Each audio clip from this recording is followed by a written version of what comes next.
Hey there, Titans! Welcome back to another Titan Academy video.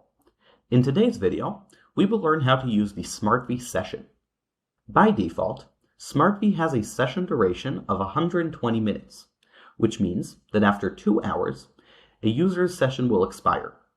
The user will still be able to view the info they currently have on their screen, but the moment they try to run any action, they will be kicked out and be forced to log in again.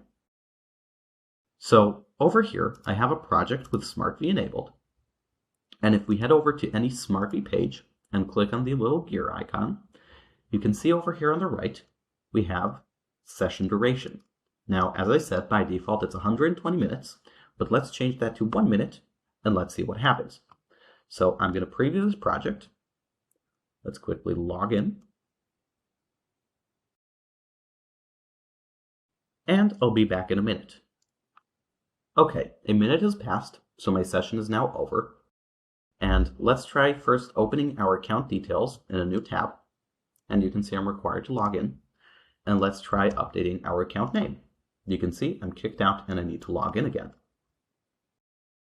So let's change this back to 120. And if you don't want a session at all and you want users to stay logged in indefinitely, you can do that by ticking Disable Session. And that's how it's done.